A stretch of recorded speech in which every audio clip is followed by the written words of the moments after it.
ఇప్పుడు చెప్పబోయే షాకింగ్ టెక్నాలజీస్ని యూజ్ చేసి famous astronauts like Sunita Williams స్పేస్లో 9 months సర్వైవ్ అవ్వగలిగారు. సో వీడియో స్టార్ట్ చేసే ముందు మీరు కూడా నాలాగే స్పేస్ లవర్స్ అయితే నా ఛానల్కి సబ్స్క్రైబ్ చేసుకోండి. ఆల్రెడీ సబ్స్క్రైబ్ చేసుకుంటే వీడియోని లైక్ చేయండి. అసలు స్పేస్లో ఫ్రెష్ ఎయిరే ఉండదు. అలాంటప్పుడు ఆస్ట్రోనాట్స్ ఆక్సిజన్ని ఎలా తీసుకుంటారు? వాళ్ళు పెద్ద పెద్ద ట్యాంకర్స్ని అయితే క్యారీ చేయలేరు కదా స్పేస్కి. ఇలా ఈ ప్రాబ్లమ్ని ఎన్కౌంటర్ చేయడానికి NASA uses it's OGC oxygen generative system. ఈ ఆక్సిజన్ జనరేటివ్ సిస్టమ్ అనేది 2 different types of generative systems ని వాడుతుంది. ఫస్ట్ వన్ వచ్చేసి breaking down of water molecules. So technical name of water is H2O. ఇందులో ఉన్న హైడ్రోజన్ని సపరేట్ చేస్తుంది and ఆక్సిజన్ని separate చేసి ఆక్సిజన్ని జనరేట్ చేస్తుంది. When I say it uses water, it includes astronauts urine two.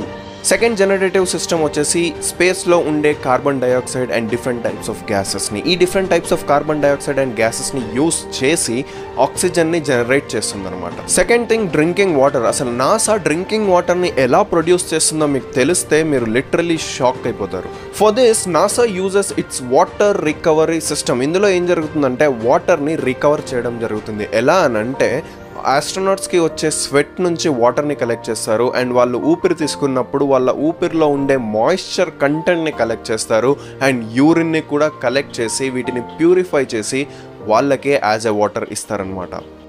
ఇక్కడ ఇంట్రెస్టింగ్ ఫ్యాక్ట్ ఏంటంటే మనం తాగే ప్యూరిఫైడ్ వాటర్ కన్నా వాళ్ళు తాగే వాటరే మోర్ ప్యూర్.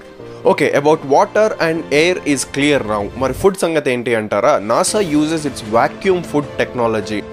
ఇందులో ఏం జరుగుతుందంటే ఆస్ట్రోనాట్స్ క్యారీ చేసే ఫుడ్ని నాసా ఫుడ్ ఎక్స్పర్ట్స్ ఇందులో ఉండే మాయిశ్చర్ కంటెంట్ని కంప్లీట్గా తీసేస్తారనమాట. ఎందుకనంటే స్పేస్కి వెళ్ళిన తర్వాత అక్కడ ఫుడ్ని స్టోర్ చేయడానికి ఫ్రిడ్జెస్ ఉండవు కదా. సో ఫుడ్ స్పాయిల్ అవ్వకుండా ఉండడానికి ఇందులో ఉన్న మాయిశ్చర్ని తీసేస్తారు. మరి వాళ్ళు తినేటప్పుడు ఎలా అనంటే వాళ్ళు ఇందులోకి వాటర్ని యాడ్ చేసి బాయిల్ చేసి తింటారనమాట.